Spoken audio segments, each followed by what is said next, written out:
Hey guys, Will here. Today I've got some news for you. Blizzard made an official post on the website concerning challenge modes recently. Now what they're saying is that this current challenge mode season with the 9 Pandaria dungeons will be coming to an end very soon, in the 6.0 or the pre-expansion patch, which usually happens about a month before the release. Now what they're saying as to why they're doing this, basically they're saying too many changes are happening to balance them properly for level 100. So things like the removal of hit and expertise, new stats, new tertiary stats, new secondaries, things like that, and of course the higher level cap. Those things are going to make it very, very difficult to balance them at the same level of difficulty that we have right now. So even if they could adjust them with their scaling tech to make them pretty comparable, they would be different compared to the new challenge modes and things like that. So they just feel like they can't get it spot on, so they're just going to say, hey, we're not going to keep these around. Now what that means is that the current achievements will be converted into feats of strength. So those are things like the Challenge Mode Conqueror Gold, or like the Challenge Mode Conqueror Gold Shadowpan Monastery. Those specific achievements will be converted into feats of strength, and the Transmog gear, the title, and the Phoenix mounts will be no longer obtainable. If you already have them, you'll keep them, but you won't be able to earn them again on any characters. Now this is pretty surprising. They previously hinted that they would remain, that the challenge modes would stick around due to the scaling tech. I believe Ghostcrawler said on Twitter one time that the goal was to keep them around if possible, and people took that to mean at the time, well yeah, they're gonna stay around, but it appears that they're not going to. And so a lot of players are very angry. They're saying, oh, Blizzard, you're just appealing to the special snowflakes once again. It's just like when you remove the Nax meta proto-drakes with the release of Ulduar. You should have learned from that 5 years ago, whatever. I don't know, people are complaining a lot. I've heard some people say, hey, they put those proto-drakes on the black market. Why don't they just put the transmog gear on the black market? So to me, the whole point of challenge modes was the prestige. The entire point of this system coming into the game was, how do we reward those players who really like 5-man content? They like difficult 5-man content without gear, because the problem was hard 5-mans in Kata being required for gear didn't really work.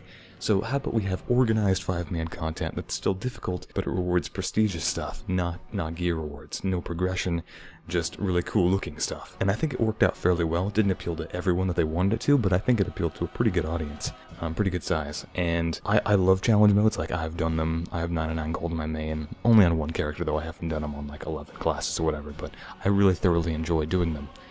And I think that if they made those rewards available to everyone, like if they just kept them in and said you can go face roll through them at level 100, go solo it, I think it would lose a lot of that value. It would feel like a slap in the face to the guys who had earned it at the time, because they are pretty difficult to do. They're not quite, world first heroic rating difficulty, but they are fairly difficult. You have to be, relatively hardcore to manage it and to be able to get gold in all of them. Now there will be new challenge modes in Warlords of Draenor with new rewards, possibly even weapon transmogs as well as gear. I saw that hinted on a few Twitter posts. One of the problems with the current sets of gear is that there aren't really good matching weapon transmogs.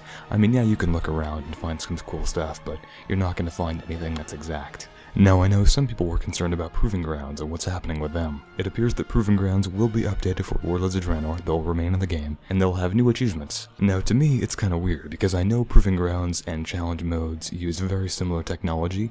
I believe even the same technology for the scaling, and so I'm a little bit surprised that they would keep in Proving Grounds while removing the challenge modes. And my guess is they feel much more comfortable rebalancing the Proving Grounds for one particular character in there at a time, whereas challenge modes are group content. They require much more tightly tuned balance because they're about being difficult. Proving Grounds are much more of an introduction tutorial, learning how to play your class. Of course, there are the endless mode titles, the Proven Defender, the Proven Healer, and the Proven Assassin, I believe, the Proven Assailant. And those are not going to be turned into feats of strength as far as we know, which concerns me a little bit. I kind of feel like they should be. They are pretty difficult to obtain, but I guess they're just going to leave them in there and then add new achievements. Personally, I would recommend that they remove those and put them in as feats of strength, just because if they're going to rebalance them and stuff, it would be kind of unfair to the people who earned them at the time if they make them a lot easier. And usually that's how Blizzard does things, to make things easier over time. That's just how I feel about it. But anyway, what do you guys think about these challenge modes, this challenge mode season ending? Did you guys expect it? Are you surprised? I'm pretty surprised, personally. I thought they would keep them around for quite a while. I didn't think they would actually do seasons, although I do remember them mentioning BlizzCon 2011, I think, that challenge modes could be like PvE arenas, sort of that deal. They just never really followed up on that later. But anyway, that's all from me for now. If you enjoyed the video, please leave a like. Thanks for watching.